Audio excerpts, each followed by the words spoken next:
Welcome to Profiles in Eccentricity, a show about weirdos. With your hosts, John Fahey, Aaron Peter, and Matt Brousseau.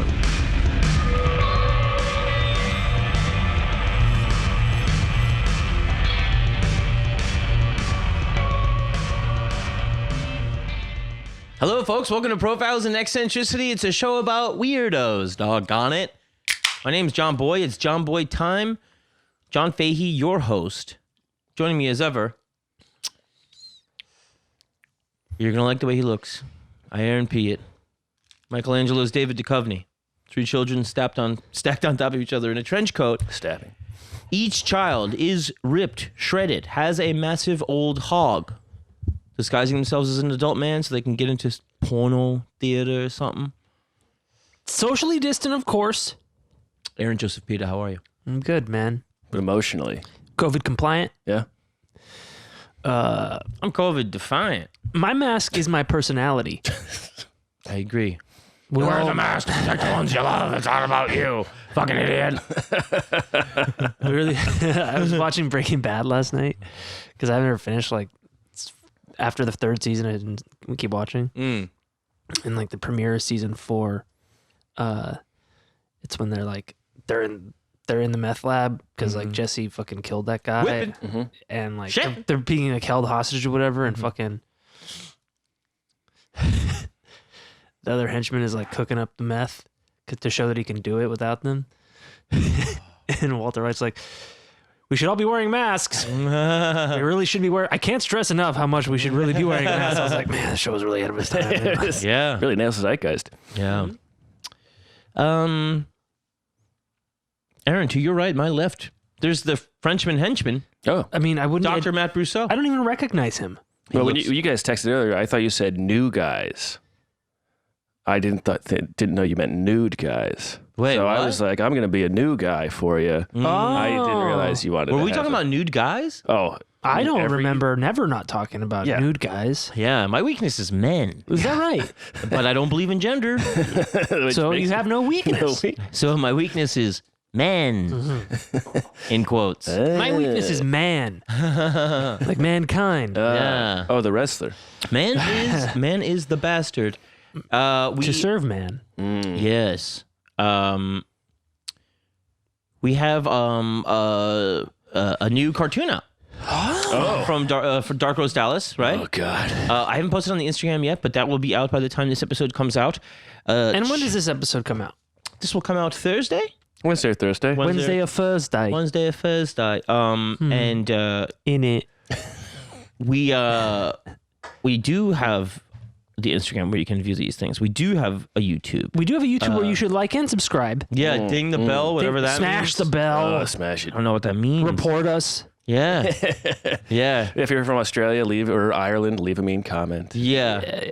Ask your doctor about profiles. Yeah. See if it's it right could for be, you. It could be. And, any sort of leaky bowel movements or if it's leaky, prolonged pass it by. erections you are gotta. exactly what you're hoping for, and it means it's working correctly. Yeah. Yeah. Double the dose. Yeah. What's that one that gives you a big old heart on, that depression medication? No depression medication gives you a hard on. I thought one gives you a big old rig. No. Big old diamond. If they did, it wouldn't. Diamond hard skull cracker. You're saying Viagra is a depression medication. No. It's a side effect amongst some people with one of the Trazzy names. Transgender rights? Yeah. That's what I'm talking about. Cool. The medication transgender rights. Well, Very silly, Aaron. I'm sorry. PP Podcast on Twitter, Profiles in Eccentricity on Instagram. Please join our fucking... Oh, it's called a Trasbono. Very nice. Yeah, good. Who is also trans. We waited for that. Okay. No, you didn't wait. It just interrupted. Traz. We have all kinds of cool shit going on over at the Patreon. New episode, So much cool extra shit. episode a week. That's 100% more episodes. Rain nor sleet or whatever. Or skeet. Rain nor skeet. You will get another episode. All types of ill shit, as it were. You've heard some of them on the Patreon previews. We got the jukeboxes. We have our live stream of the Tyson fight. Our live commentary, I should say. It was a lot of fun. It was a lot of fun. It was really weird. was really weird. Snoop Dogg was really good. Yeah. Snoop Dogg was insane. It was really fun. Yeah, he was the most exciting part of that whole thing. And then he got offered a contract. I think he like Deservedly so. retweeted people saying he deserved one or something. Okay. Yeah. He didn't actually get one. No, but nice. Yeah, I heard. Come on, Roy. So Tyson said he smoked weed before the fight, And after. and then someone tried to fight him after the fight. Did you hear that? No. Oh yeah. Why? Ooh. I don't know, some genius. God, what a nightmare. Why would you do that? Yeah. He's probably just walking through downtown LA. He probably had a mask on. They probably couldn't see him. Yeah. Oh, yeah, with the tattoo. Yeah. Exactly, yeah. Just another guy with a face tattoo. So this week, my friends, we do have this is something that our friend Oshkosh Josh gave to me. Oh my gosh. Yeah. And he was talking about getting a Kimber like you had. Hell yeah. Recently. And it was because we were talking about Frank Lucas Of the American Gangster. of fame. American Gangster that he told me that he had just seen this documentary, so I started looking to the guy he was talking about. And this guy has no movies made about him, and he could buy and sell Frank Lucas all day. Nicky Barnes, buy and sell him all day. Pretty much the mafia could buy and sell them all day. This guy was bringing in a third of the nation's heroin. Oh. A third. And Frank Lucas was the New York guy, and around that 60s, 70s time, heroin is skyrocketing in use, especially in the black community. And the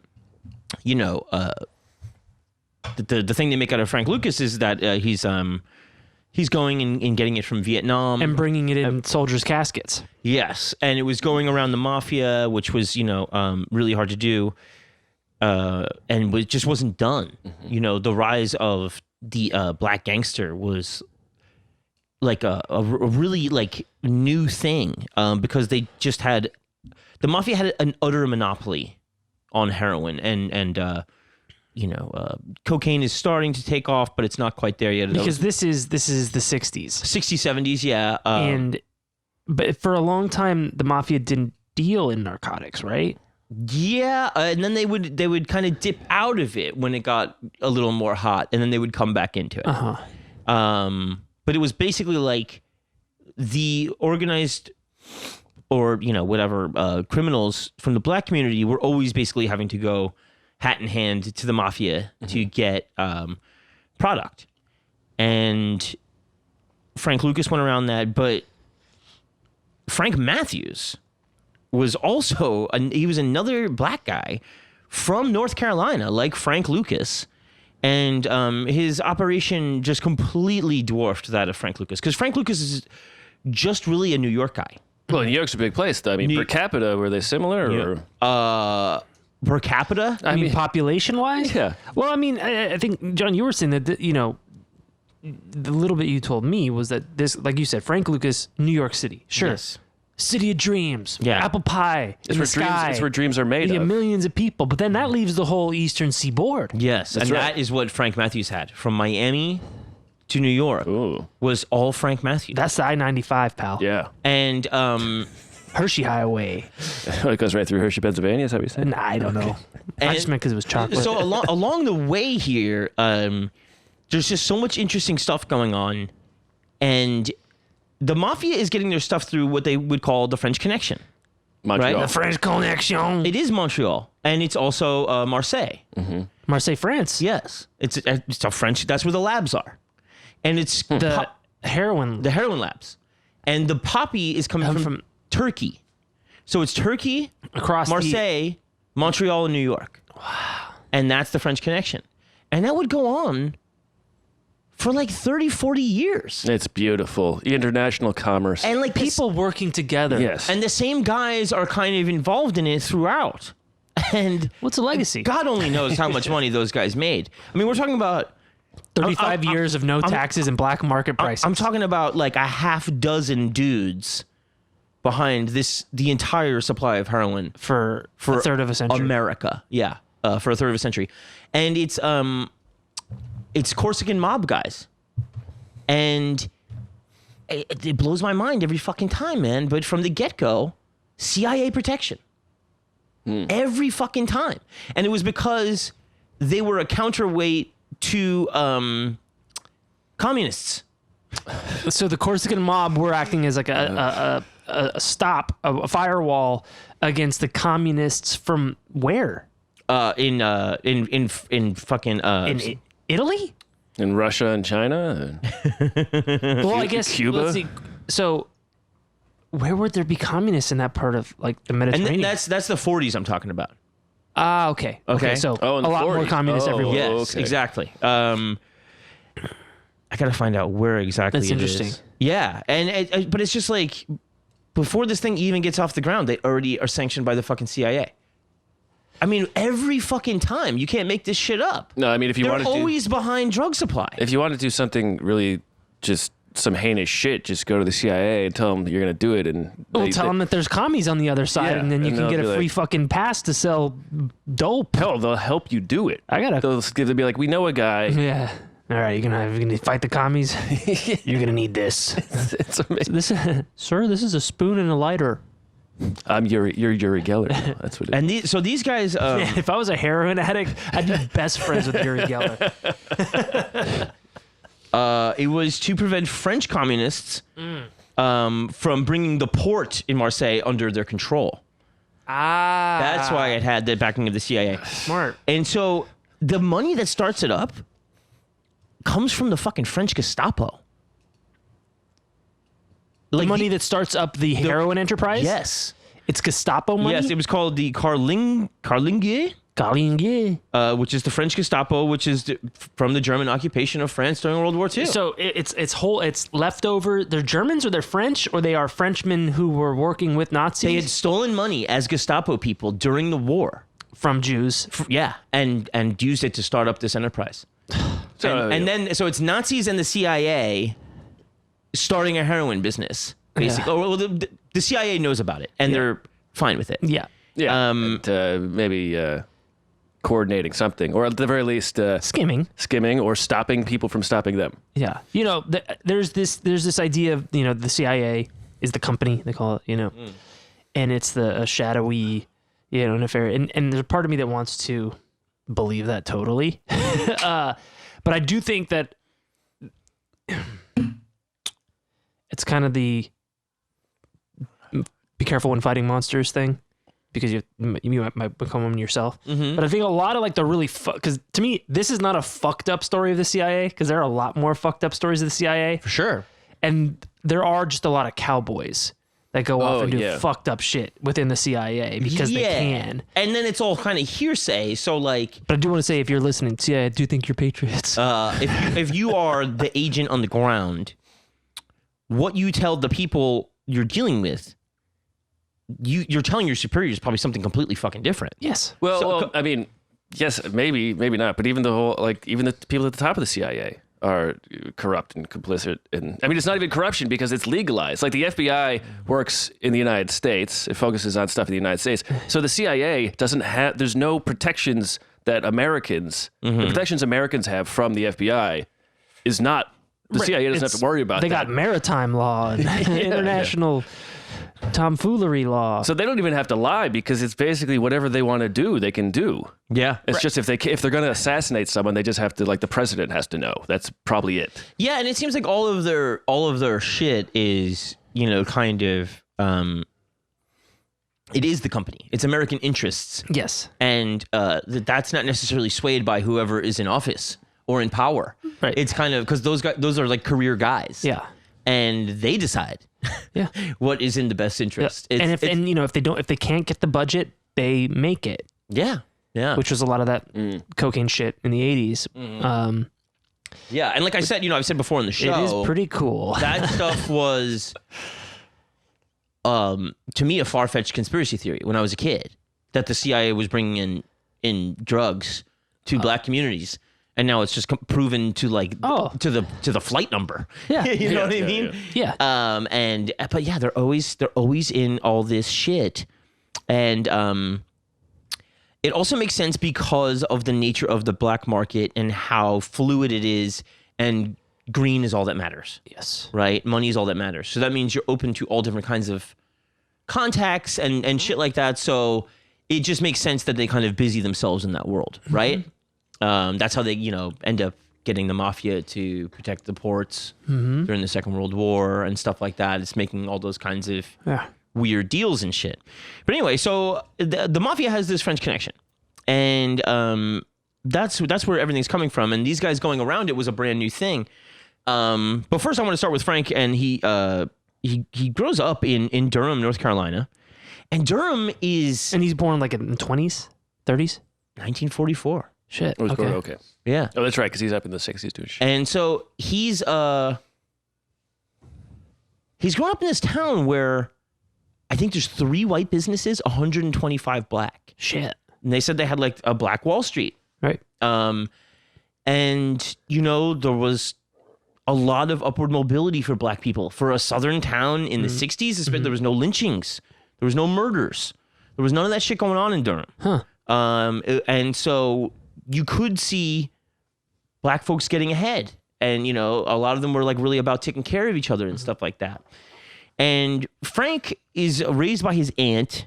I think he had a very young mother. He's pretty much, he's really raised by his grandparents. He considers his aunt his sister. It's one of those things. Oh, it's a Jack Nicholson situation. Yes, exactly. And They always seem to have that one kid always grows up have a great life. Yeah. One of them. Yeah.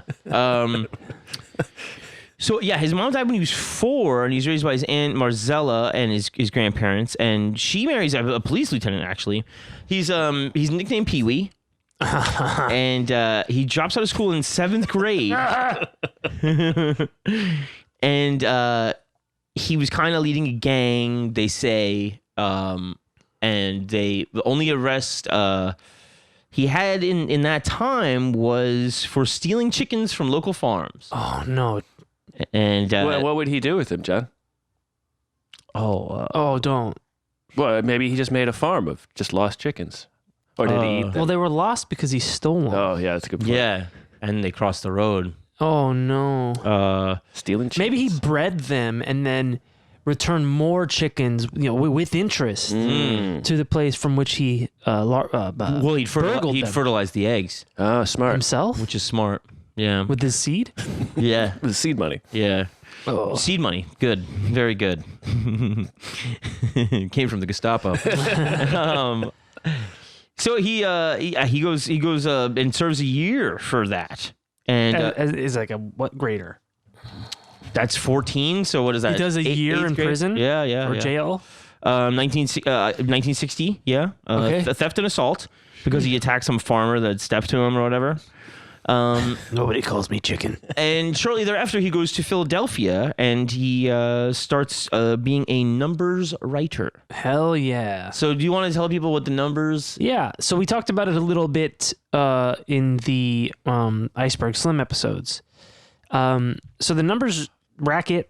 It's Lotto-esque. Yeah, it's Lotto-esque, and it was popular in urban black communities because it was kind of this insurance thing where a relatively small investment or bet could net you a pretty decent payout. Mm-hmm. So everybody pays into the numbers, and there used to be numbers books, like picking out people's birthdays or whatever. There was just it was this whole culture of picking numbers, and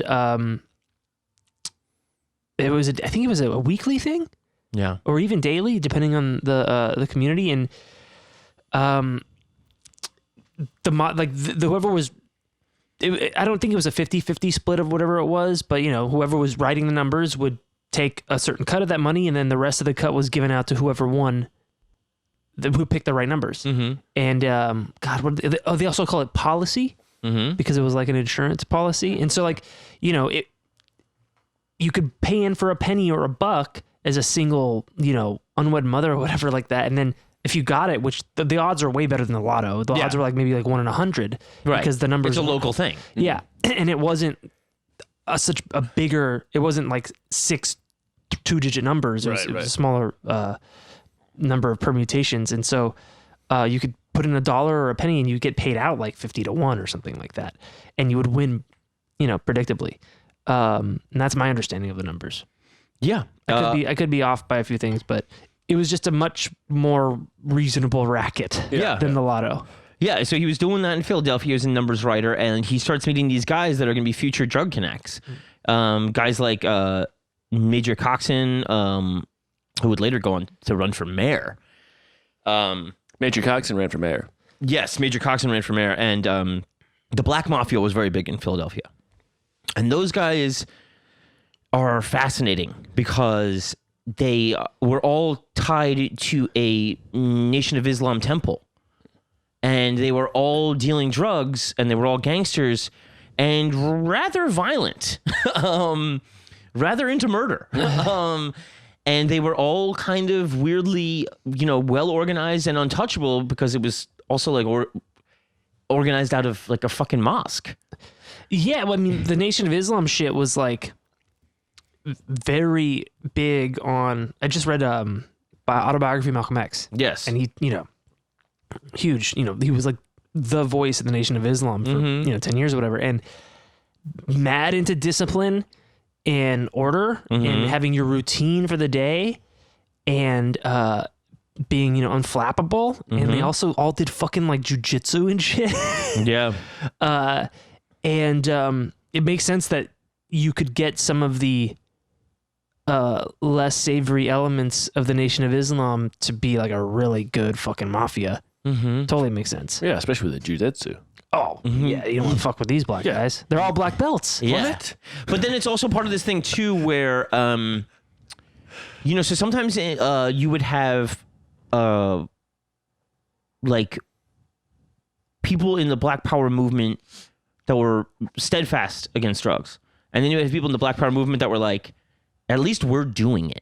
And at least there's money in our community, And not going Italian guys, not going to some Italian guy. Exactly. And it's really interesting because those two were that would lead to bloodshed. Those two, kind of warring factions inside the Black Power movement. Yeah, and that was also part of some of the Nation of Islam stuff was, listen, Nation of Islam is like mad racist, like in their literature. And so they were really critical of like Jewish business owners coming into the community and like, selling you something that they paid for this. They were really critical of capitalism in general. And they've just made it, it makes sense that they would be like, well, why don't we just be the drug dealers? Yeah. Instead of some Jewish gangster or Italian gangster coming in, why don't we take this philosophy of legit business and apply it to our black market, right? Now, also part of the thing here too is that like in 1959, I believe, a black man is making half of what a white man makes. So it's just kind of in 59, and so that's one of the things where you just go like, well, what are you gonna do? Yeah. Like, what are you going to do? And then it's this thing where it's, a self-fulfilling prophecy where people are like, oh, well, look at them. They're all pimps and drug dealers. And it's like, what did you let them do? What are they going to do? Well, it's like... there's no way out. We don't want you to protest. Okay, well, what if I just take a knee? Yeah. Well, no, you can't do that. Yeah, exactly. Okay, so then what do I do? Yeah. What am I allowed to do then? Yeah. What is the acceptable thing for me? Yeah, and so, these guys, they're all coming up around this time and, this very, heady fucking gimme shelter era of America. And, like, you got to remember that things are going so crazy. Drug use is skyrocketing. Crime is exploding. Political unrest is fucking nationwide huge. Fucking... MLK and RFK, they're all getting guns. Like it's just such a crazy time. Right, so you're talking about 68. Well, yeah. That's the later thing. Yeah, but I'm just saying like it's kind of understandable how some of these guys that are just dealing powder kind of fly under the radar, even if they're doing it to such an extent that it's massive. Right. Because you got the fucking commie threat. Because it's not a gun in your face. Right. You know what I mean? Yeah. And there was also that very racist thing of, well, there's no way that a black guy is making that much money. Yeah. There's no way. Right. I'm not even going to think about it. Yeah, how'd you afford this? Which is, something they kind of play up in American Gangster about Frank Lucas. They're like, well, there's no way a black guy is doing that. Yeah. And, you know, the Frank Matthews, man, is like, you know, one of these guys where everybody said he's just really, really smart. He has that same sort of similar thing to Frank Lucas too, where like when he's going about his business, he really still just trusts people from Durham. Yeah. It's like a thing, you know. You're in the big city now. You're kind of a country boy, and he kept those people really close, like Frank Lucas did. And Durham would stay to this day like a staunch Frank Matthews supporting community. Wow. And it was because he would come and he would give so much back to the community, and you know, like It's like Chicago and Capone, kind of. You know, it's like the soup kitchens and. yeah, but it was just it was pretty authentic. Real, like, I mean, putting people through law school, you know, real shit. And you know, there was just a lot of support there, and they all stayed really tight. But he was in Philadelphia, right? He meets some of the black mafia guys. He meets Major, and then he gets arrested there, and he avoids conviction somehow. This is lazy police work. Leave town. Right? And so he goes to Bed-Stuy. Brooklyn? Yeah.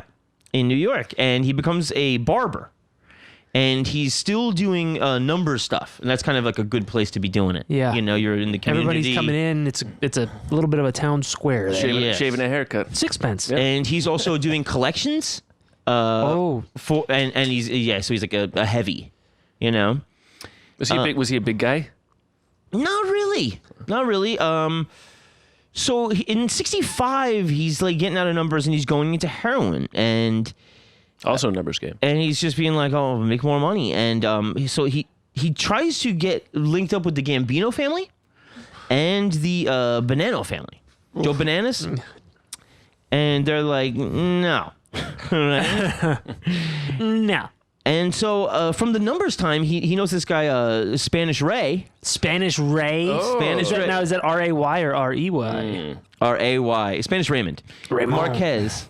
And He's Spanish. he was a big Spanish Harlem numbers guy. And he put him in contact with a Cuban guy, Rolando Gonzalez. Cuban. boy. Oh, that's gonna be cute. And he was a big coke guy. Oh. Before Gonzalez leaves, because he's under indictment, before he leaves the U.S., he gives Frank Matthews his first kilo of coke. Chop. Now, what do you with the first one? Is that the one you put on the wall? I don't. No. It's the first. You take the first 100 that you use to snort the first rail from the first kilo. You put that on the wall. Yeah. Chop it. Another name for a kilo is also a chicken. So he started stealing chickens, and now he's selling the fucking things. Also, chicken is also the name for underage porn. That's exactly right. Thank you, Malcolm. I think a chicken is a kid. Yeah, kid. Chicken hawk is a pedo. And a chicken hawk is also a peed up. So Gonzalez gives him the first kilo, 20 grand. 20 grand for the kilo, huh? 20 grand back then, too. That's a lot of fucking money. Holy shit. Yeah. A kilo is not even 20 grand now. Right. How do I don't know that. Well, I also like, I think the use of it was in 1965 is how much coke is going around back then. You know what I mean? Yeah, the market, there wasn't the supply that would later be around. Sure. So he just keeps going and he just you know, buys for a nickel, sells for a dime, man. And he expands this thing with Gonzalez from Venezuela, and in a year he's one of the biggest dealers in New York.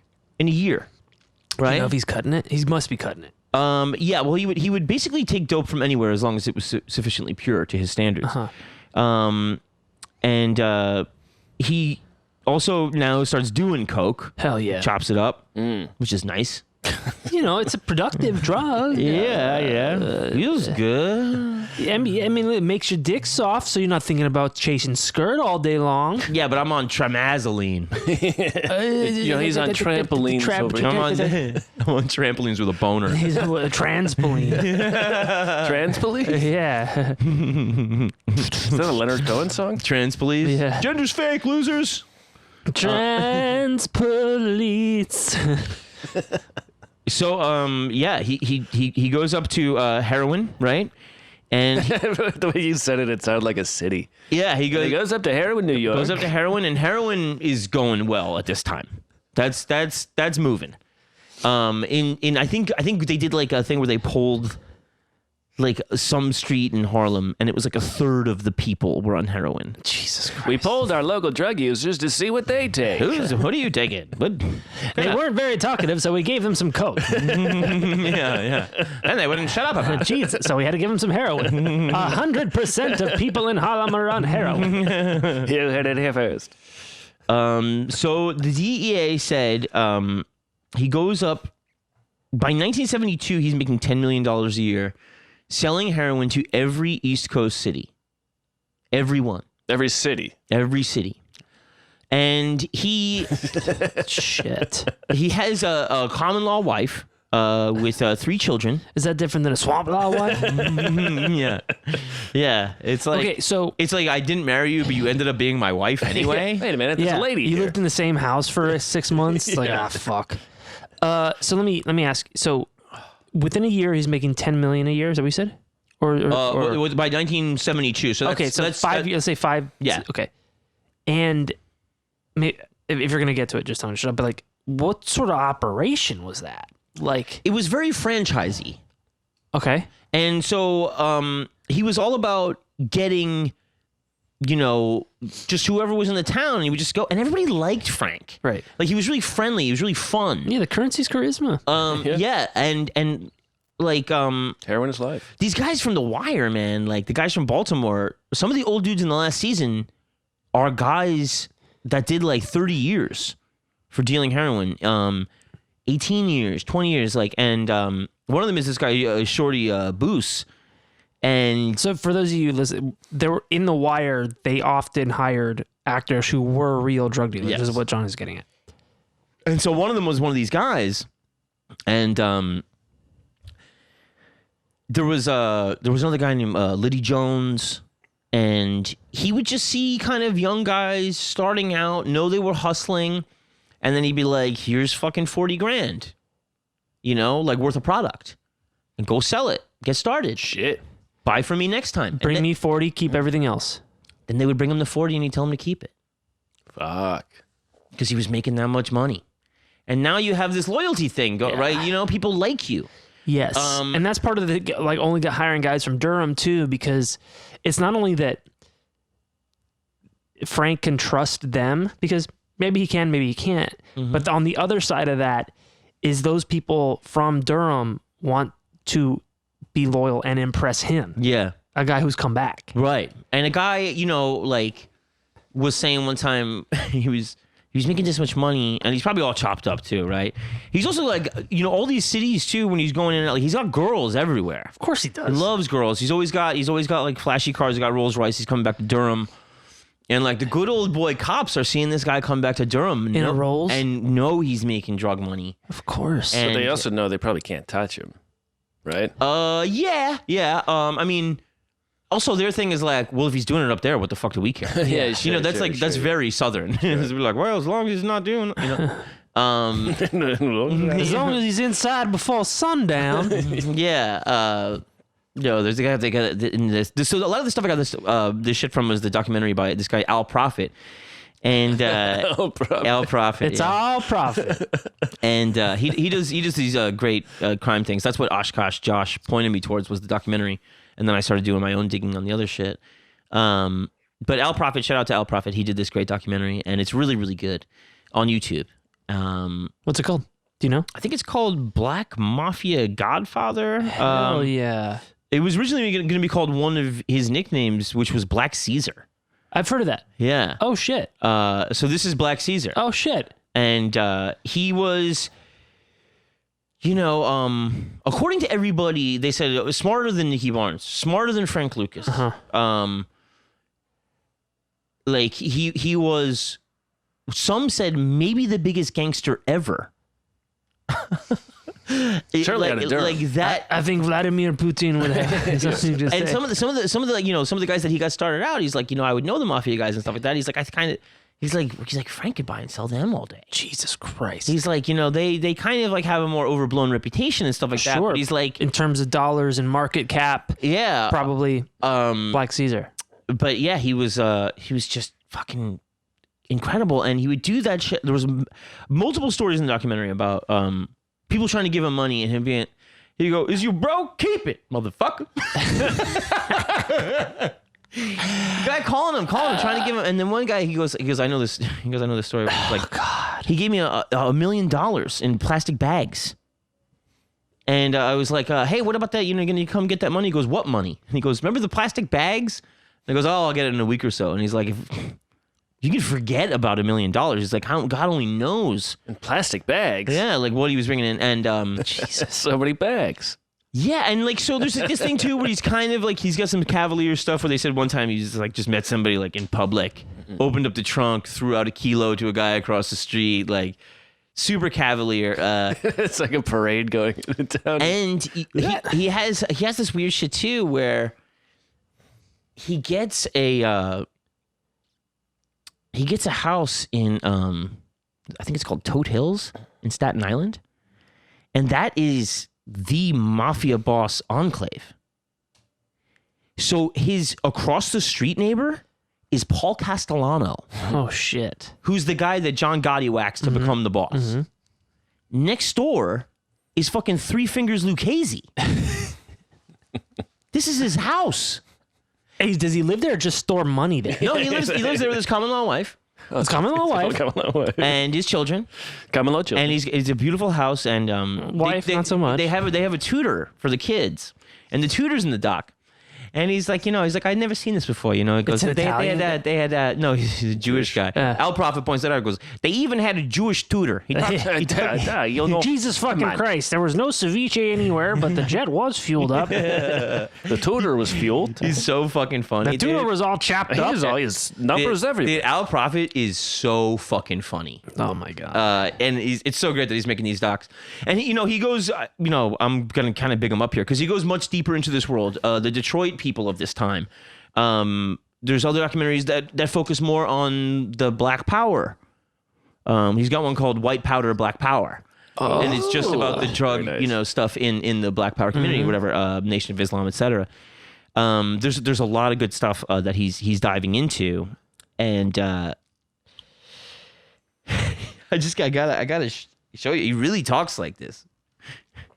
He even had himself a nice fucking Jewish tutor. Did you just get out to read and shit? He mentioned him being Jewish. He's like, they even had a Jewish tutor. It's like, why are you bringing that up? Should we let's take a little break and then come back with this? Sure. Okay.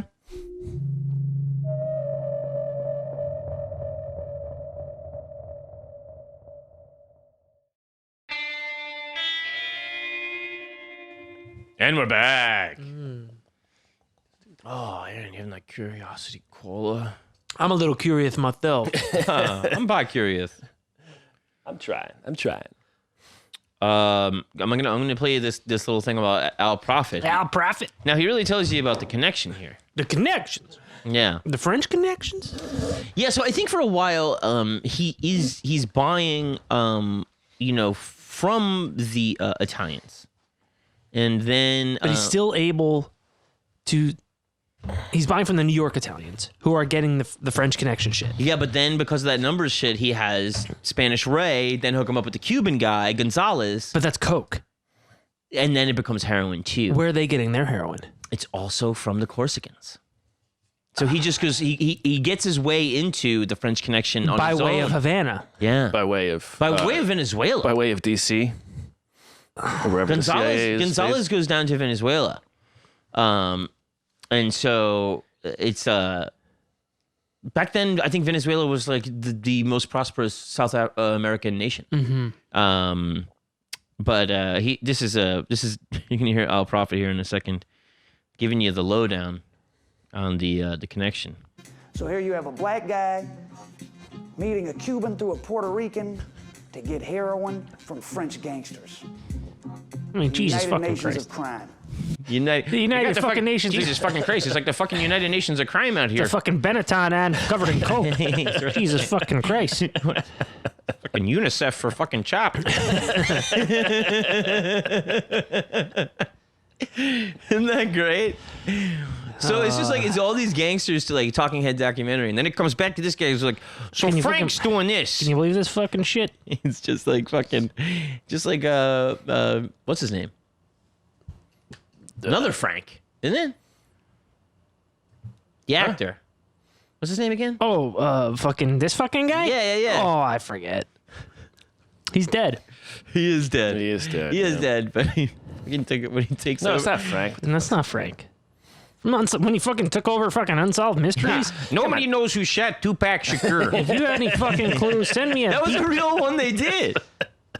Nobody knows. And Biggie Smalls, don't get me fucking started. I mean, we can't find hiding our hair of the guy. Nobody knows who fed Everybody him. fucking thinks it was the LAPD. But when you ask them, they say no. So, Dennis Farina. Dennis Farina. So yeah, he's got Toad Hill, Staten Island, and he's fucking like having his big old parties. He's got his flashy cars, and the mafia guys really kind of go there. There goes the fucking neighborhood. They are really mad. They're really mad. This is their quiet neighborhood where This is their quiet We're neighborhood. trying to have a nice, quiet, organized crime, Italian gangster neighborhood. All of a sudden, these loudmouth moolies come in with their Rolls Royces and their Jewish fucking tutors, fucking up my shit. this is where my wife lives to forget about the murders. It's Cosa Nostra, pal, Not Cosa Justra. Yeah. or Lenny Dykstra. Nails. Who is friends? He So he's got these guys on either side of him. Apparently, maybe the guy from the Gambino crime family, who was kind of the boss of bosses in of the five families at the time, he maybe sanctioned having somebody just like inform to the DEA all the license plates going to the house and stuff like that. They had a steady stream of information. And On it's, Frank. And it's mafia guys snitching He's fucking to white the DEA just because, and they tell him, and this shows you the power that I'm talking about here and the money I'm talking about here that Frank really has as opposed to these organized crime families. Now, keep in mind, he's pissing them off on a multi-family level. Right. I mean, pissing one of them off. On a racial level. Pissing one of them off. We may be Gambinos or Lucchese's, but we're all fucking Italian. Yeah. He's pissing off. It's starting a race war and a turf war. But it's also because they shut him down at the beginning that he's weirdly like rubbing their faces in it. Mm-hmm. I mean, Yeah, he's right next door. Yeah, it's kind of. I mean, It's really beautiful. yeah. I mean, also, I would have maybe went to Long Island or something. Guy like Yeah. He is rubbing in their faces. Yeah, but also you got to keep in mind, he's like 27. Jesus. He's 27. He's born in 1944. You know what I mean? Oh my God. He's a kid, right? And you know, he's got an apartment with like some like blonde white girl in it, you know, and sometimes he gets too chopped up and he'd beat her up allegedly. Oh. But his wife puts together this very tasteful, exquisite home to raise their kids in. She has the tutor come in, Jewish fella. Oh. And the tutor is talking about, he's like, I got a new car one time, and he's like, Frank saw it, and he goes, oh, you'd probably get $3,000 for that car. And he's like, well, I just bought it for like 42 or whatever, like, you know, new, like, and he goes, I'll tell you what, he goes, give me $3,000 and you can drive any car out of my driveway. Pick. It's all Rolls Royces and shit like that. Wait, I'm sorry. Frank says to him, give me $3,000. Yeah, After yeah. Frank says you could get $3,000. Yeah. He goes, that's the value of that car. He goes, I'll take that. And he goes, and you drive away with anything in the driveway. After he just paid $4,200 for it. Yeah. But he's giving him like a fucking $80,000 car, you know, in exchange, whatever. So the guy is like, you know, he's delighted. And as far as he knows, they're in real estate. And that's, you know, the cover for the family. No, yeah, I'm sure he didn't know. He said he completely believed it. Was he like a 19-year-old Jewish student or something like At the that? time, he was, probably something like a college-age kid. Oh, geez, mister. Well, they left all the heroin in drop houses. So Oh, that's why they got all the houses. He was talking about, like, he goes like, I'd seen, like, luxury in this house I had never seen before anywhere. He goes like painted sinks and shit like that. and shit like that. He didn't say that, but he goes Painted like, sinks? yeah, he goes like hand painted like designs in the sinks and stuff. He's like, it's just something I had never seen before. Yeah, because it's, I don't know. It sounds kind of garish. He goes, no, he's like, everything was very tasteful. He goes, everything was really well put together. And It's not like fucking Trump-ass gold toilet shit. No. yeah, exactly. no. They were all very nice. And so, he's, louder than his counterparts in La Cosa Nostra, and they don't like him there. No. Get a load of that, huh? I don't believe it. And so they basically tell him, and he goes, if anything happens to me or my family or anything, he goes, Mulberry Street is the main street in Little Italy. He goes, I will drive down Mulberry Street and kill every wop I see. And they left him alone. Well, he makes a compelling And all they opinion. could do was snitch to the DEA about him and stuff like that. But part of the thing that really starts bringing him down is one of the apartments he had was there was another tenant in the building was a cop. This guy Kowalski, and he could Kowalski. and he could never find parking. And he's like, what are all these out of state plates and shit? This fucking cop couldn't find parking. This is what motivated him. It starts with a parking space. Jesus fucking Christ. Starts with a parking space, and he starts looking at all these plates, and he's running numbers because he can't find a parking space. No, he's running on numbers. the plates, and he's running them through the database, and he's going like, oh, this guy's fucking like been convicted of this, and then he goes like, oh, he's like, oh, fucking like big drug guys, and all coming to see this guy. And then they realize the scope of the operation, and everybody like they start tapping phones and shit, and they're like, this is an international level drug operation we had no idea about. None. Right. And so, like, I think in 1971, he organizes all of the black and Hispanic drug dealers on the Eastern Seaboard. Frank does? Yeah, in Atlanta. And Shit, so he has a meeting of all the fucking minds. he does the fucking thing that the fucking Italians did where they all got busted. And that's another thing that brings them down because it's too much noise. Yeah. Can't fucking do that, And it's all about talking about the point of the meeting is about getting around the mafia, and getting just drugs where they don't have to deal with it being pre-cut and smaller packages, et cetera, and then he has another one a year later in Las Vegas at the fucking Jerry Quarry Muhammad Ali fight.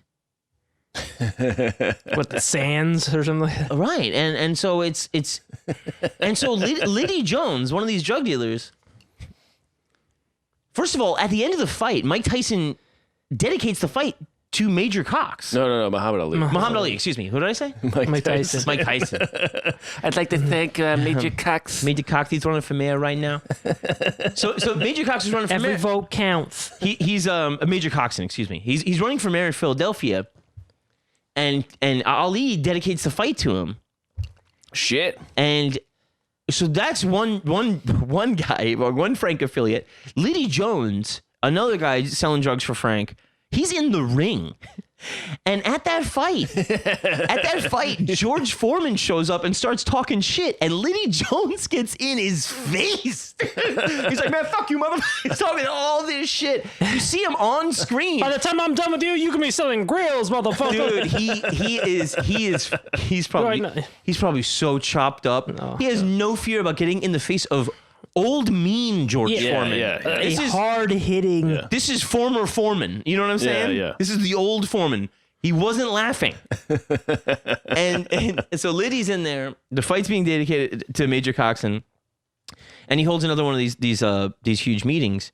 And it's all Latino and Black guys. Yeah. And so it started with just that thing of the Cuban guy and the Puerto Rican guy and the fucking UNICEF for the goddamn... come on. I mean, Jesus Christ. It's the fucking Miles Morales of fucking drug dealer shit. I mean, can I get a fucking kilo of horse without having to deal with a fucking Dago or what? I'm going to get hate mail over that again. Oh, that's so funny. But so yeah, they're doing like the same shit, It's a huge organization. And around the time, he's about to go down, he's expanding into even Detroit. And one of the guys I was fucking reading about in Detroit was there was a DEA agent who he was talking about. His name was a guy named Classman or something like that. And he was a big, and apparently Detroit had like their own weird supply of heroin and had since like the 40s. Was and it came from like Canada. Yeah. It came from like Asia or something. Like they had like all their own unique hookups and stuff. But Frank was starting to make headway in there. So now he's going to like the Midwest, you know? It was 21 states he was operating in. Wow. What? At the height of his And how many states were there back then? That's almost the bulk of the union. yeah. Like I At said, least like it's a contiguous 48. like I said, Yeah. a third of the heroin in the country passing through Frank's hands. A third. Wow. And he's And that's just heroin. just heroin. Right, yeah. Yeah. Never mind the supplemental. And they also the Trazanolans. Trampoline. also at these meetings they were talking about expanding coke. Because that was coming up. Yeah, you get it wet. Yeah, that was when you said that he might have been the biggest gangster ever. Like totally slipped my mind, but like Pedro, Yeah. I mean, that's probably another one on that level. Yeah. Of, yeah. Yeah, I mean these DEA agents and FBI guys and stuff that talking in this documentary, they're like, we almost shudder to think how far he could have gone. Right. Like it could have been an entirely national, fully national, and then international operation. But he, he starts getting the wiretaps from these meetings, people linking things together. Kowalski's bitching about parking. They're looking into that. He's got his mafia neighbors diming him to the DEA, right? And it's actually a lot of IRS investigation. Of course. They want their money, man. Yeah, They want their fucking money, you know? And you can't live too flashy. Well, these days, it's too expensive for them to go after you if you have a lot of money. yeah. And so, it's, some of the stuff he was coming up against with, like, as far as, like, butting heads of people was usually the black mafia. They didn't like how he was kind of setting up a franchise in Philadelphia. They felt like it was their turf, etc. So any of like the murders and stuff that happen is usually with his lieutenants and members of the black mafia. But so he's cutting out every mafia, black mafia, Italian mafia. Right. But is he not becoming his own mafia then? I don't think so, man. I think it's just kind of like he's just a single wholesaler, He's just a guy. like Frank Lucas was. Sure. And like he was really popular. He would show up at the I think it's called like a Harlem Club in Atlantic City, and one of his lieutenants was shot there in front of 600 people by the Black Mafia, and Frank happened to not be there that night, but and nobody talked. 600 people there, nobody talked. It's a hell of a show. Killed the girls he was with. Oh, it was horrible. And so he's got some of that shit going on, but there's not like too much heat. It's really just these couple of things that twig the cops and the DEA, and then they're seeing the money, of course, and the IRS gets involved and they want their cut. And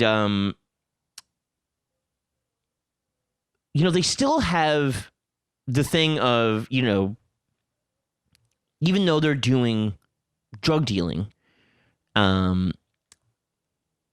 mafia was cut out, right? And there was more money going back into the community, right? So a lot of people would kind of look the other way on that. But like I was saying, the Black Panthers and stuff, one time they came out and they just grabbed a bunch of heroin and dumped it in the street. And they said they wouldn't turn it over to the cops because the cops would sell it. Yep. And the cops were selling it out of the evidence room. Mm-hmm. The cops are selling it. They still do that. And you know how they fucking twigged to it? They saw bugs eating the flour they were replacing it with. And they're like, well, no bug can eat that much heroin. You know what I mean? These fucking bugs are fucking fiends. They're junk fiends. So fucking roach offered to suck my dick on the way out of the evidence room. Can you fucking believe it? Yeah. And so then it was all So they dumped it in the street. When you say they dumped it in the street, you meant Black Panthers dumped it in the street in a way to get rid of it. Right. And did fucking the swarm of junkies come in? I don't know. Drink the water. But they said, and the police, this is of course before Frank Lucas goes down, and that takes down a lot of the police force in New York. Serpico takes down a lot of the police force in New York. And one time, he had these two big buildings, right, where he processed all his shit. Frank. It wasn't real estate after all. And one was called the Ponderosa. Lined the walls with steel. All right? Everything's steel reinforced throughout the whole building. Interesting choice. They got the naked girls or whatever cutting the dope 24 hours a day. When they fucking raided this thing, they couldn't break down doors. They had to go through, they busted through walls.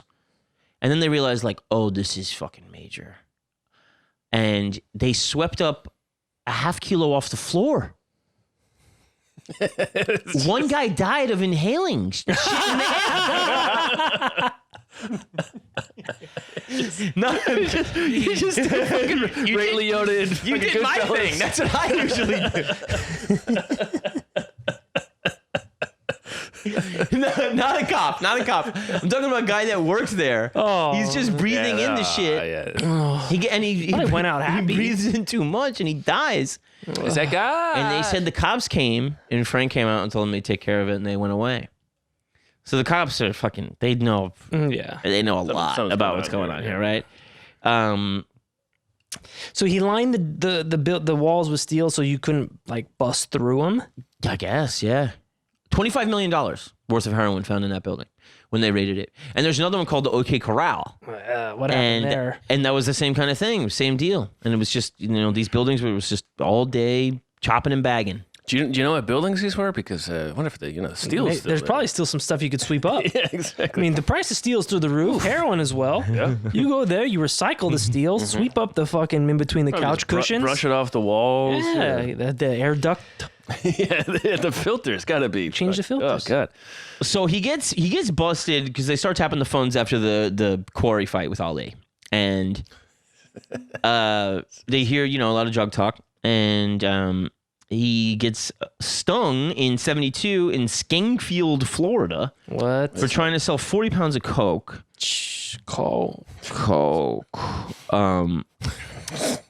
And So that's a trunk's worth, isn't it? How do you measure that? Is it? He was charged for that, right? And he gets out. January 1973, DEA gets him charged with tax evasion, conspiracy to distribute heroin and coke. They set bail at $5 million, highest bail amount ever at the time. And he paid it. It was reduced to 2.5, and Matthews agrees to not fight extradition and go back to New York. And then after being detained in New York for a few weeks, his bail goes down to $325,000. And he's indicted on 6 counts of tax evasion, conspiracy to distribute. He's facing 50 years. And so this is, 6 months of legal shit, right? He's going to court, blah, blah, blah. And he's July 2nd, 1973. He's at the courthouse and he's finding out, somebody lets it slip that basically he's facing a life charge from it's like statute 848 or something like that, where it's like if you've made over 10 million distributing drugs, then it's a life sentence. Wow. Also, he's got what Nixon's Drug Act. Nixon's going hard at this time. Yeah. And so he goes, yeah, is that still going down? Am I going to get that? And somebody goes, you might. And then he decides to bail, right? And can't blame him, I guess. Yeah. So he's supposed to appear in Brooklyn July 2nd. Doesn't show. They, fucking calling all the cars, and he gets his girlfriend at the time. Common law girlfriend? This is like, I've heard her called 18, I've heard her called 23, but she's some fresh thing, right?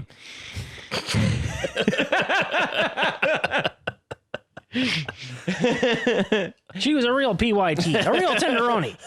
Yeah. Do you say tenderoni? Tenderoni. And somebody saw him, the night he was in Brooklyn or whatever, and some cop saw him, some detective saw him in Brooklyn, and he blasted through a red light, right? He's decided to go. He's bailing all right. And the fucking cop gives chase, but this is fucking Mark IV Matthews, and he loses the cop, okay? And now he's on the run, right? They're fucking like 20 grand for the capture of Frank Matthews. And one of the IRS guy goes, he's like, I know he has a fucking safety deposit box in Durham. Goes to Durham, to the bank. He goes into the bank. He goes, have you seen Frank Matthews? And like, he just went out the back door. They lose him again. Can't let it get at the back door of a bank. I guess when he has that much money in there. He's maybe been seen in Africa. Oh. He's maybe been seen in the Caribbean. He's maybe been seen in Houston on his way out of the country. If you know who shot Tupac Shakur or where this fucking Frank Matthews guy is, nobody fucking knows. Could be in the Bermuda fucking Triangle with Elvis. Yeah. He gets away. To this day. Gets just... Him and his girlfriend, $20 million, which but it's $100 million back then. Yes. But yeah, I mean, you do that right, you can go anywhere forever. So so her last name is Brown. I can't remember her first name right now. Foxy. Yeah, Jackie. Charlie. Nicole. They tap her phone, her family's phone. She's very close to their parents. They're like teachers in Brooklyn, like middle class, very nice people, and they never get a call in 5 years, right? So then there's all the theories, and then some people say like, oh, he was fucking like whacked, whatever. And it's like, no, he wasn't, by the mafia. Bullshit. Some people say on the way out, he got plastic surgery. Some people said his heart was all fucked up from doing all the chopping. He got a heart transplant in Houston before he bailed. That's a hell of a rumor. I love that. Yeah, I talked to my brother. He's a surgeon. I mean, he's got the money. Yeah, sure. You know, if anybody could do it. But that's a weird thing to do right before you bail. Let me get a heart surgery before I'm out of here. In Texas. What's the fucking the rehab time on that? Get real. So they never like recovered any kind of like a body of either of them. They never heard a phone call. Later on, Frank's kids would get. Don't forget, he's got a common law wife and 3 children. Yeah. Common law kids. He leaves them with a package, right? Probably like $1 million or something. Oh, in coke. Yeah. Don't do it all in one place. This will last you years. I'm leaving you 20 chickens. He's got so Liddy Jones was like, he's like, everybody goes down. Liddy Jones goes down. Shorty Boos goes down. Everybody went down except Frank. Everybody that worked for Frank went down. I'm talking 20, 30 years, Aaron. Oh my and then they come out and they're on the wire. What the hell? I mean, good for them. Good for them is right. And then they said Frank's what? Nothing. It's stupid. Liddy Jones is so crazy because he's just like he's talking. You're like, what did you say, Liddy? And he's like talking about he worked with this guy named Pop, who was one of Frank's big lieutenants. And he's like, Frank's in Africa, and he goes, but you wouldn't know him. And he goes, I wouldn't know him. He goes, he did. He's like, oh. Face off. Face off. Yeah, he plastic surgery. To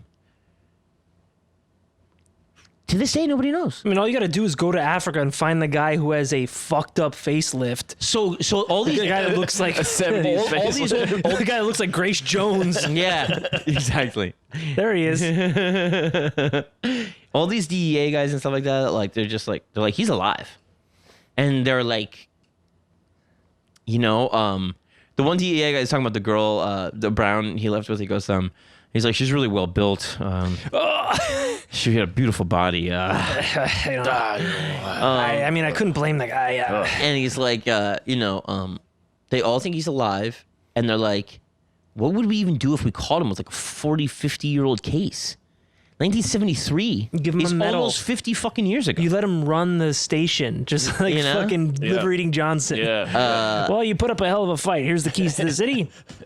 You win. Congratulations. And like, so the law enforcement people tell El Prophet at some point, they're like, yeah, basically, like, if he died anywhere, we could find him. If he's not out in like the middle of the desert, like these records are all things we can collect from around the world, which is crazy. But it sounds like, I mean, they won't. No. Well, I mean, they all think he's alive. Yeah. But eventually, if you've got that kind of money, you buy a new identity when you get out there. Yeah. Now here's some interesting shit, right? And we go back to the beginning almost, where part of the indictment that comes down is for Gonzalez in Venezuela, right? His connect. And, fucking Spanish Ray, right? And then the government gets told that we have to take the Venezuela thing out of it because of connections we have with the CIA and the Russians, they said. The fucking CIA, man. and the Everything Russians? they fucking touch. And the Russians. Christ's sake. That's what they said. So It's like Saudi Arabia, like, oh yeah, you can cut off. So a some phone call- fucking- chop up some reporters, but we just phone call never goes into the Brown household, right? She's very close to their parents. Young girl, well built, well built, and we know this. great body. But they found out later that, like a year after she disappeared, her parents took a trip to Curacao Oh, Curacao. off Venezuela, You where can't. Gonzalez would You can't be. tap the mail line. And maybe CIA protection for Frank too. What? I mean, I don't know. I'm throwing that out there, but It's like the CIA is like, we have a connect now. We can bypass these goddamn guineas. We got a good old American black guy. born and bred. Made in the USA. Learjet's fueled. Literally, it's fueled up. I'm chopped up. He'd be damned if any greasy dad goes gonna get. Now, Frank, have you ever had ceviche? I think you're gonna like Venezuela, pal. Well built. Do you see these The broads? plane ain't the only thing that's well built here, pal. Wow. It's incredible. So, because of his own French Venezuela connection, which was tied into the CIA's firewall against communism, and then even, eventually, Russia will have connections down in Venezuela in the next 20, 30 years, right? yeah. Man. Now let me tell you something that is Wow. completely insane and true. One of the ways they were getting the heroin across the ocean was in underwater mines used by the Nazis against the Allies. Like explosives? Yes. Huh? Old Nazi mines that were supposed to Decommissioned. They were decommissioned or they were taken. And don't forget, this French connection is started by former Gestapo guys. So they get these old mines and they open them up and they fill them with heroin, and that's what they're transporting it in. do they? And they just No, they put them on the ship after they like pick them up and they're like, we're Or do getting they rid of just- them. I think they're actually being pulled underwater. What? Yeah, by other boats. I think so. Yes. And they're probably those like fucked up looking mines that are just like pinheads, Yeah. like pinballs. Like swastikas on them and stuff. Oh, And some of them are leaking. and well, it's that's white, how- it's pure, uncut. Oh, because they're not Jewish. Nice. Hi. Nice. Nice. Asbestos. How fucking insane is that? Imagine pulling up a fucking Nazi mine and it's full of heroin. Oh, mein Gott. This is the best day of my life. Deutsches Dopa and What would asbestos. Herzog say about that? Man, these French Turks mean business. They even got the Nazis working for them. The ocean is full of colorful characters. The heroin is an obscenity, which is a blasphemy. Dude, that's pretty cool, man. I mean, Frank Lucas doing, soldiers' caskets, Coffins, yeah. coffins, cinematic. But anytime you involve Nazi shit, it's Sign me up. sign me up. That's pretty wild. Yeah. Maybe you could try putting some speed in those. Maybe if you try to get it a little bit faster. No, these are not mine. These are yours. Mine's yours, ours. Man, there's a lot to unpack there. It's really crazy. I'm gonna look a little more into that on my own, if you don't mind. Yeah, no, and it's explored in other. I think that's also explored in the White Powder, Black Power doc too. That comes up. I kind of like that he escaped. I don't know. It's he's not exactly like the guy to root for. But No, and how many- Durham, North Carolina is totally behind him. Still, it's like face painted on the side of barns. they have like a sign that says like "Home of Frank." well, here's the thing: is that like it's kind of Proud of it. forgotten about, right? Except for old lawmen and old gangsters. Like nobody's really talking about it except for those guys. Those guys rocking on a And porch. they were saying they'll kind of shake the tree again every few years, and they think it's from pressure from the old retired guys being like, "Hey, find out, see if you can fucking get." Whatever happened to we that never caught Frank that guy. Matthews? And so, Shorty Boos, star of The Wire, he passes away a few years ago. On the route of the funeral, the feds put up the wanted poster for Frank Matthews the whole way to the cemetery because they know that this is his crew. And they're thinking like, maybe these guys don't have money anymore. It's Wanted, $1 million reward. it's actually only $20,000. Oh, that's not gonna do Whitey it. Bulger was $1.2 million. And he was living in a fucking condo in Santa Monica. And people even think that's kind of suspicious. Like, does the government not really want him? You know what I'm saying? Like, it's $20,000. Yeah, it's I been mean- $20,000 since then. I think just no one cares about it anymore. Yeah, Whitey Bulger was like kind of, he was but kind also- of in the news. And, they don't even know if they can make a case anymore. right, sure. The people that would have snitched on him already served 30 years and are out of jail. Yeah, what are they? Like, there's nothing. Maybe they just like GoFundMe $20,000 because they're just curious. Yeah. It's not even like the police or the feds, just a couple of guys. Be like a GoFundMe for info. If you know anything about It's fucking... like that thing where you're all We're talking doing at a work, doc. where you're just trying to figure something out. Yeah. And you're like, I don't want to go to jail. I just want to know where'd you go? What happened? Tell us how. Yeah. But I mean, this guy, And was she for real with that butt? he's like, you ought to see it now. Mess.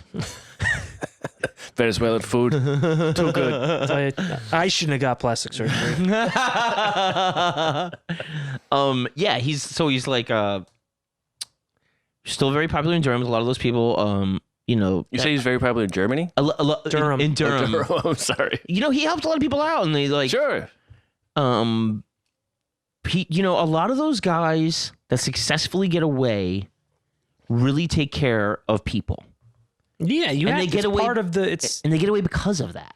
You know what I mean? Yeah. It's like they have a support system, and you get what you give. Right, right. And a lot of people had a lot of good things to say about him. And there is a little bit of a fear element.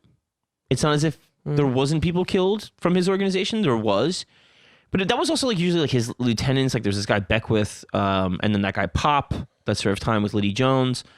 Those are kind of the guys that were really going to do the popping, right? It wasn't usually really Frank. Frank was much more a guy that everybody was always happy to see. Yeah, you're insulated. He was the fun guy, and but also there's like a little bit. One guy compares him to Kaiser Soze.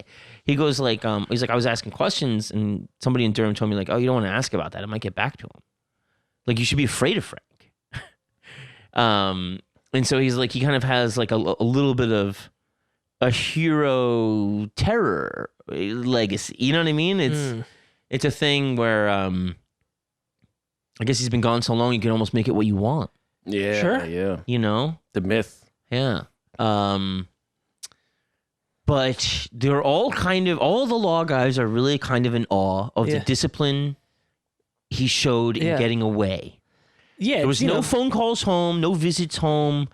It was just shrewd and fucking perfectly executed. Yeah, we were talking about this the other day about this kind of like respect of your opponent. We were all talking about, it was another kind of, crime thing. Yeah. And just like, you can see in the guy's face the admiration that he had for his opponent or whoever his case was. And Yeah.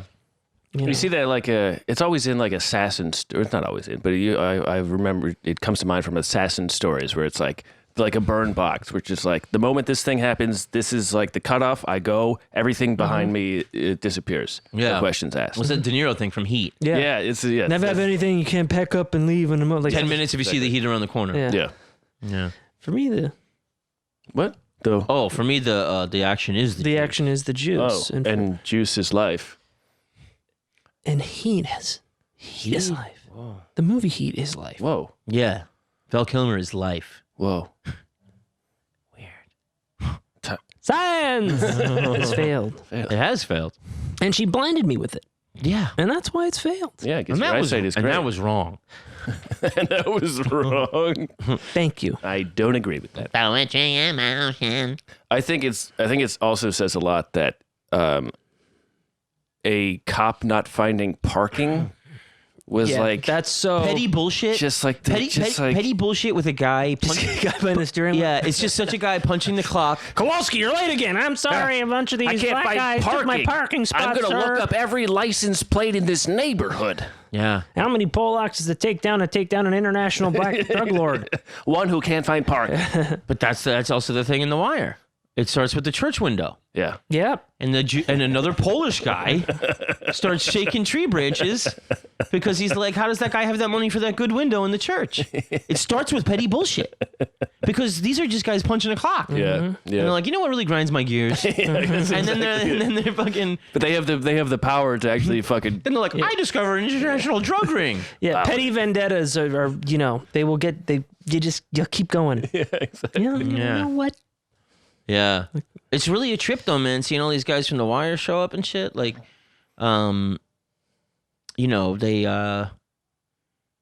they were all like, they're all saying the same shit. They're like, Nicky Barnes is nothing. Nicky Barnes is on the cover of magazines. Which they even Nicky show. Barnes was on the cover of Life, I think. Yeah. And it was like Mr. Untouchable, Yeah, whatever. he was dressed like a fucking pimp. Yeah. And, Because he was a pimp. like Frank Lucas, like nothing. They're like, Frank Matthews was the man. And there was another guy, Atkinson, I think, was the third big dealer out of North Carolina that was a black guy. For some reason, North Carolina just put out three of the biggest like drug kingpins of all time. I wonder if it's just like geographics because you're halfway between the north and the south. I think probably what they were saying about the upward mobility that was going on in the community and just sure, showing that that makes sense. that you could reach these crazy heights, as a business person, was a lot of the. But it's also ironic too because, well, it's not ironic, but it's interesting because why wouldn't you seek out a legit means of getting ahead? Because you're smarter than that. Well, also because white people won't. But most of the time, And then you see that, even with this mobility, there's still a ceiling. yeah. But also, anytime you have a big enough population of educated people, whatever they are, a certain percentage of them is going to go Rogue. Yeah. Yeah. And they're going to be good at it. Yeah. And it was a black fire department. It was black schools. It was black banks. It was, it was really just. It's the shit. Nation of Islam is like, that's fucking. But that wasn't Nation of Islam. I know it's not, but that's in that same thread we were talking about earlier. Yes. This black nationalism. Yes. And they had it, and they're talking to some good old boy white sheriff, and he's like, I thought black and white relations were great. He goes, blacks had a lot of money, and he was I think the guy that arrested Frank when he stole the chickens, and he was like then I'd see him coming back in a Rolls Royce, and he's like, apparently Frank's. He must have sold them chickens for double or three times the price. He went to New York and stole chickens all over the place. Yeah. Juicy J says, you N-words think we're churches because we selling all these chickens. Now that's a coke. Now chickens. Now he must be referring to kilograms. That's exactly Hopefully right. not children. No. No, he's not Wayfair. Hey, John. Isn't that some shit? I like that. John, that's really good. I love smart, affable criminals. I love stories like that, and I like the one who got away. I like the ones that get away. Yeah. Because it's the one who got away, and you wonder, like, am I not hearing about this? Because they don't want you to hear about that. Well, Right. you don't. I mean, the black gangsters, Possibly the biggest gangster of all time. I was reading this article New Yorker about it was kind of a review of a book about mobsters and the mafia, and it was just like shitting all over the idea of the how the mafia is venerated. Yeah, the romanticism. The romanticism of it, and kind of being like, well, you know, the mafia's, you can already, just saying someone's in the mafia, you're already like ragging on them. You know, there's this like, and I don't know. And so anyway, long story short, the thing that brought down the New York mafia wasn't all kinds of illegal things. It was that pornography was on the internet, and the state took over the lotto numbers. Yeah. And that, you know, the credit cards. And so you didn't need them. They just made everything legal that they were doing. Yeah, exactly. Yeah. Credit cards are loan sharks. Yeah. Yeah. They're allowed of fucking South Dakota because there's no usury laws there. Yeah, exactly. There's no fucking credit card companies in New York. There's Right. usury laws. Yeah. It's fucking bullshit. You know, there's when I was looking up the stuff about the 27%? 29.99%? APR. And that's for volume.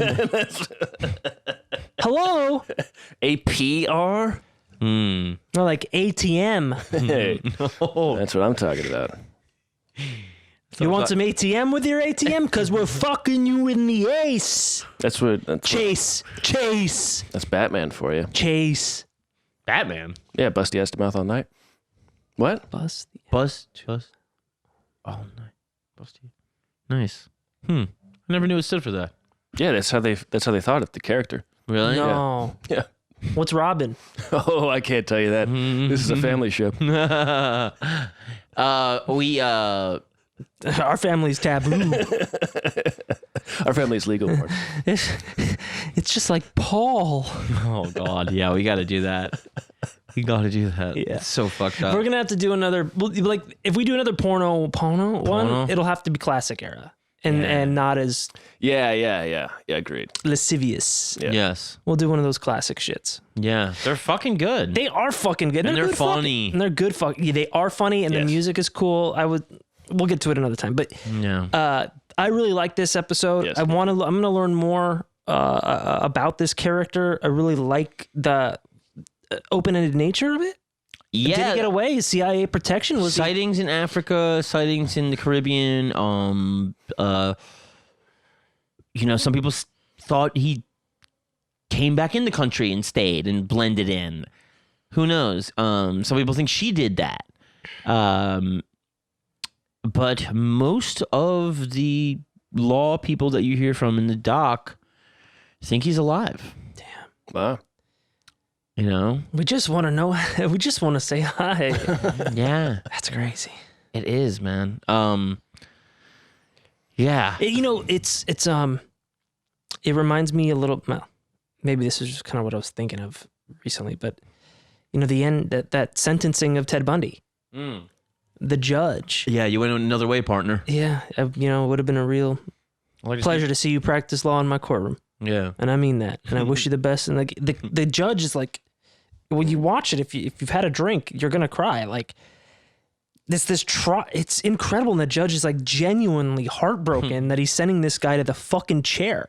Which Because is insane on the judge's part. This guy fucks corpses. Yeah. Right. But he But made such an impression, impression. yes. Defending himself, representing himself. Yeah. And the judge is like, man, the law. Boy, Boy. I tell you, sometimes this robe feels like a straitjacket, partner. And I bet you're not too unfamiliar about that, are you? Wink. Boy, you and me, we should go have a couple of oat sodas one of these days and just leave it all behind. I never fucked a corpse. What's that like? Maybe you could tell me about it. I want to say you killed it in this courtroom, but, and if you did, then you'd fuck it. And well, And meanwhile, the fucking girl that he almost fucking killed is like In the back, sitting there, like- she's all fucked up. It's like, is he I would trying like to see him practice law too. yeah, like the Don't judge is- say that in front of her. The judge is like, wow, we got a real practice it? How about genius. obeying it? Now I've seen some people in crime before, but this is a Hall of Famer. It's a Holocauster. I know there might be some people in the audience who didn't like it, but I got to say this is one of the best. All right. I understand you're Republican.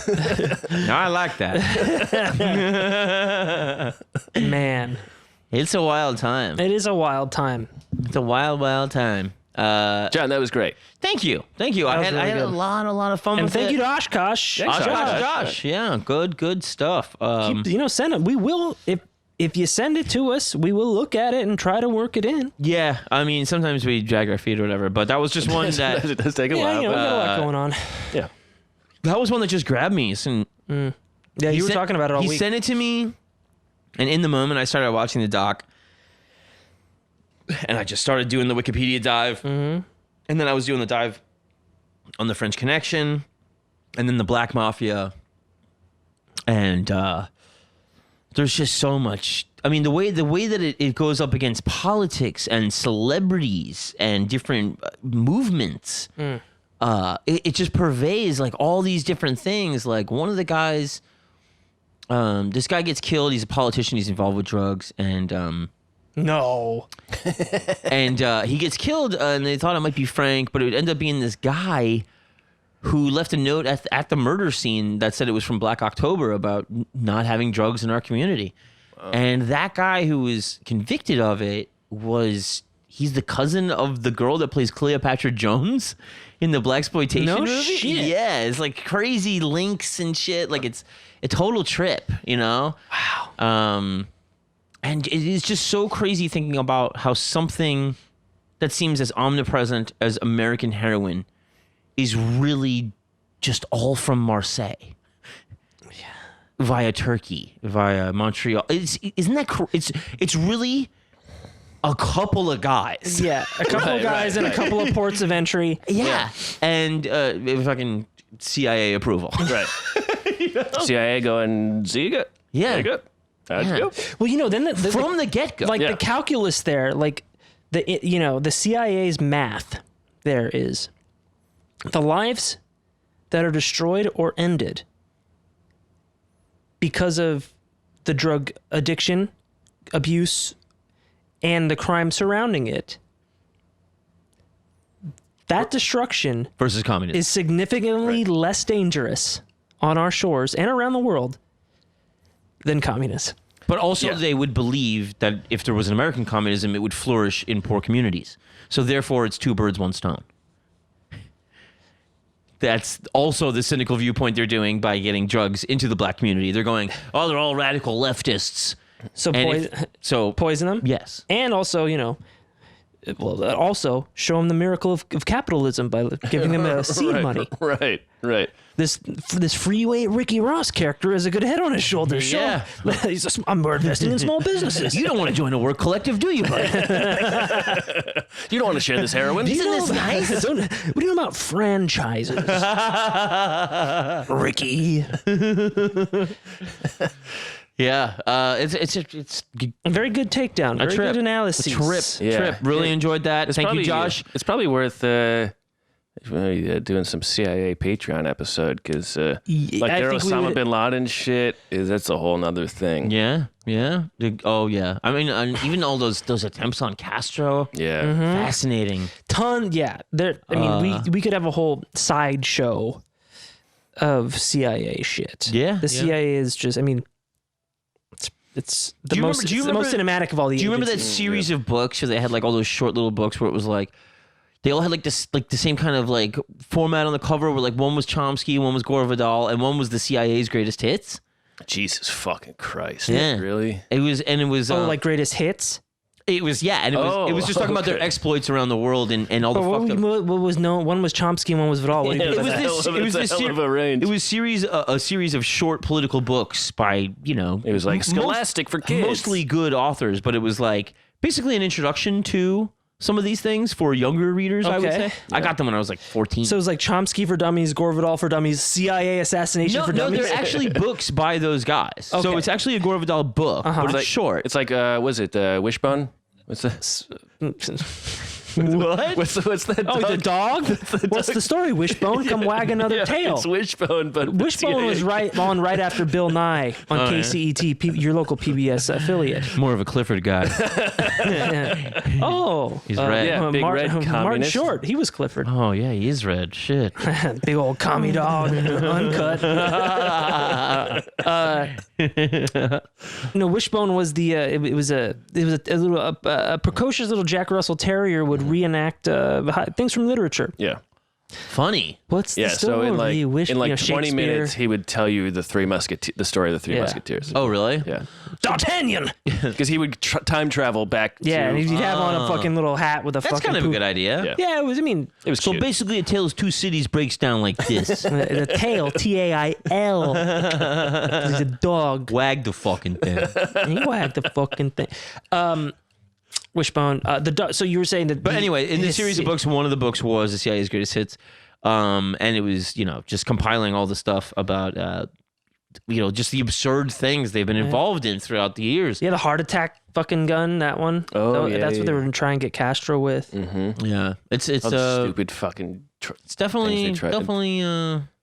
Worth a dive. Yeah, we'll do. yeah. We'll do it on Patreon. Yeah, we'll do. Maybe we could do a three-way trifecta gangbang. I think that would be nice. That'd be a fun time. A trilateral commission. Oh, Yeah. commission. If a you choose to commission. accept it.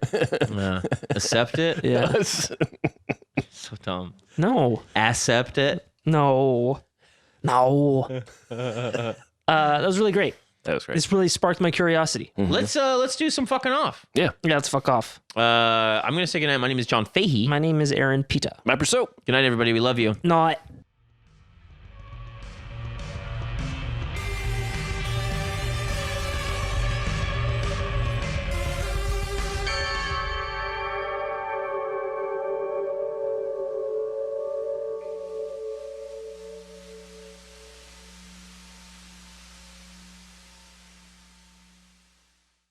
Starburns Audio.